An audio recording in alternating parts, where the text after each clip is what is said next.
Hello friends, this is Rajiv Kumar Jha and today we are uploading our weekly analysis.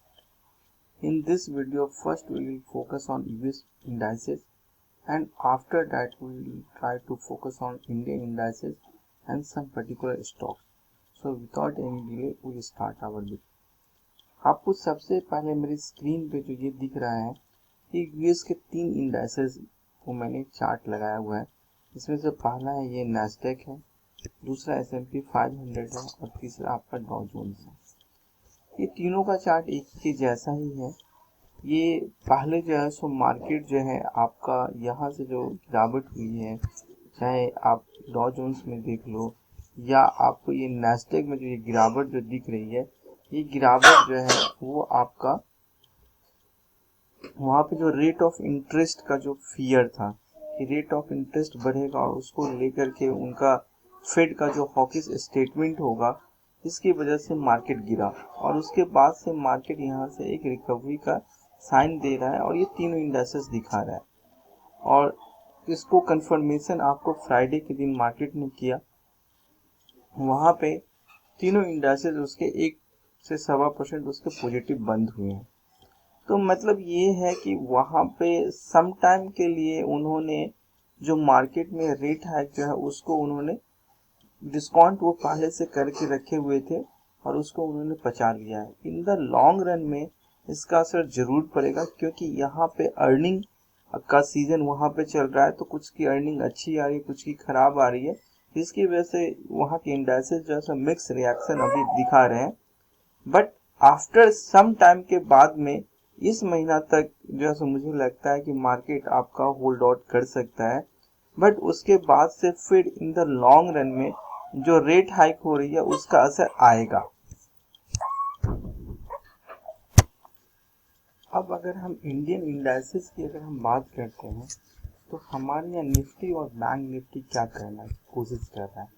आप देखेंगे कि अगर Nifty की अगर हम बात करते हैं तो निफ्टी अपने प्रीवियस हाई के अराउंड में खड़ा है और मुझे लगता है कि शायद अभी इसमें स्ट्रेंथ है और ये मार्केट को यहाँ से ऊपर लेकर के जाने की कोशिश करेगा। तो इसमें इसको सपोर्ट कौन कौन से स्टॉक कर रहे हैं हम उन पे चर्चा करेंगे, रादर देन इसके कि हम निफ्टी और बैंक निफ्टी पे फोकस करें।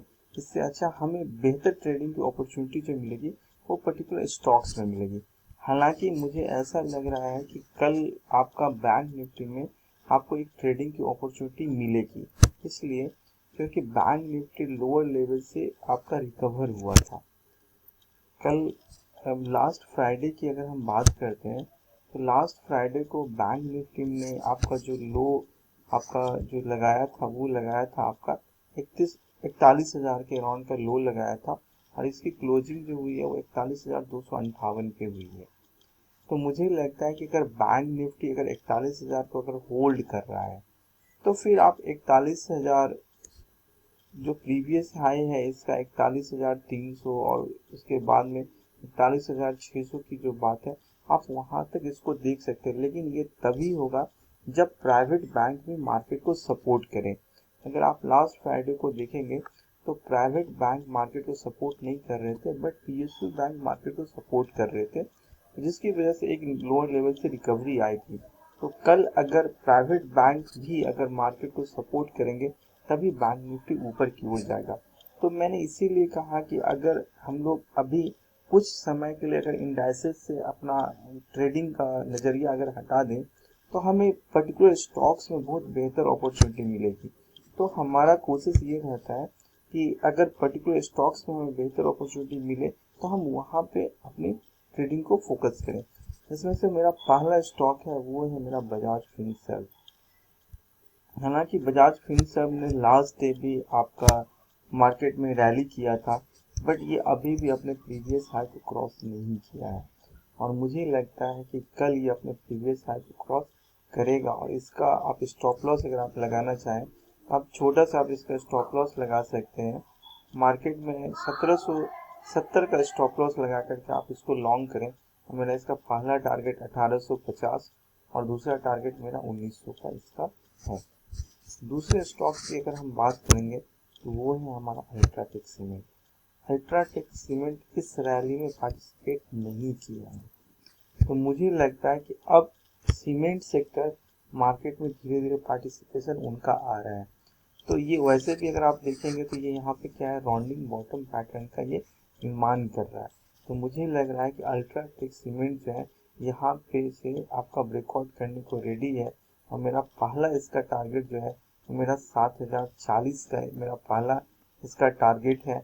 और दूसरा टारगेट इससे फर्दर जब अगर बात करेंगे तो इसका टारगेट जो होगा वो धीरे धीरे आपका, आप यहाँ पे देखेंगे तो दूसरा टारगेट जो इसका बनेगा वो लगभग आपका 7300 के अराउंड का बनेगा।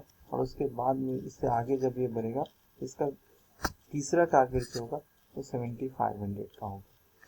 चूंकि नैस्डैक, डॉ जोन्स और S&P 500 में वहाँ पे मार्केट में रिकवरी आ रही है, तो मुझे लगता है कि हमें थोड़ा सा IT स्टॉक्स पे भी फोकस करना चाहिए। तो उसमें अगर हम बात करेंगे तो मैं बात करूँगा आपका इन्फोसिस का और TCS का। अगर आप TCS का चार्ट देखेंगे तो TCS में यहाँ पे आपका ये आपका डोजी पैटर्न है और ये लोअर लेवल से यहाँ पे रिकवरी हुई है। तो मुझे लगता है कि यहाँ पे कल मार्केट में एक आपको मूवमेंट आपको ऊपर की ओर दिख सकता है।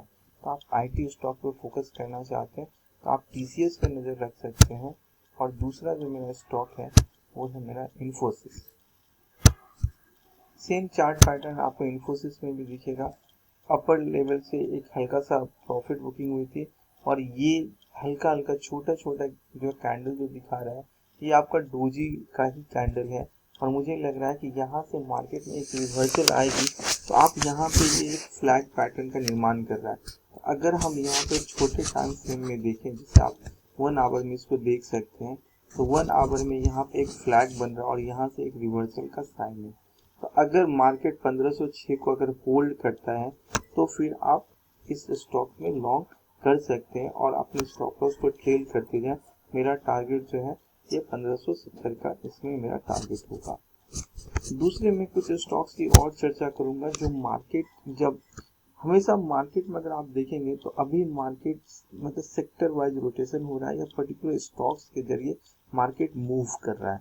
तो उसमें मार्केट को सपोर्टिव कौन कौन सा स्टॉक होगा, तो इसमें मेरा एक जो HDFC बैंक है, मैंने पिछले दिन मैंने देखा था थर्सडे के दिन HDFC बैंक आपका इवनिंग स्टार बना रहा था, जिसकी वजह से फ्राइडे के दिन इसमें आपकी सेलिंग प्रेशर हुई थी और जो बैंक निफ्टी को भी नीचे की ओर ले गया था। बट मुझे ऐसा लग रहा है कि अगर HDFC बैंक 1490 का जो इसका लेवल अगर ये होल्ड करेगा तो ये कल बैंक निफ्टी को हो सकता है ये ऊपर ले जाने में आपकी हेल्प करेगा। और दूसरा एक स्टॉक्स पे और आप नजर रख सकते हैं और वो है भारती एयरटेल। इसलिए क्योंकि भारती एयरटेल में आपका फ्लैग पैटर्न बन रहा है और वो ऊपर से नीचे की ओर आया है, इसमें करेक्शन हो रहे हैं। ये आप देखेंगे तो इसमें यहाँ पे फ्लैग पैटर्न का ही भी निर्माण किया है और इसमें करेक्शन ये यहाँ पे इसका हाई जो था 836 का था और ये लो जो मारा है वो 800 रुपये का लो मारा है। तो यहाँ पे मुझे लग रहा है कि शायद हो सकता है कि जब मार्केट को सपोर्ट करने की बात होती है तो अभी मुझे लग रहा है कि ऑटो सेक्टर का पार्टिसिपेशन उतना ज़्यादा नहीं आ रहा है। तो अब मुझे लग रहा है कि ऐसे ऐसे स्टॉक जिनमें करेक्शन हो चुका है वो सब स्टॉक मार्केट को लीड करने में हेल्प करेंगे। और इसी में एक मैं और स्टॉक का जिक्र करूंगा और वो है रिलायंस इंडस्ट्रीज।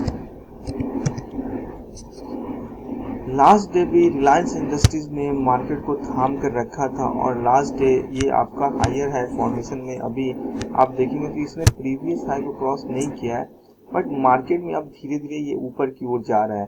तो मुझे लग रहा है कि रिलायंस इंडस्ट्रीज में भी आपका रिकॉर्ड होने को रेडी है। यहाँ पे ये जो है अगर आप देखेंगे तो यहाँ पे भी ये राउंडिंग बॉटम पैटर्न बना रहा है और इस लेवल को अगर ये होल्ड कर रहा है तो इसमें हम लॉन्ग करेंगे 2575 का स्टॉप लॉस होगा, हम लॉन्ग करेंगे और हमारा पहला टारगेट जो होगा वो आपका टारगेट होगा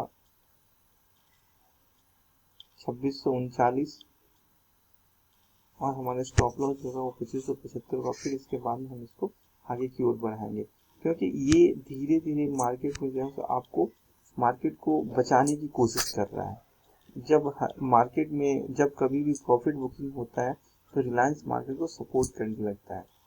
आज के लिए इतना ही। That's all. Thank you.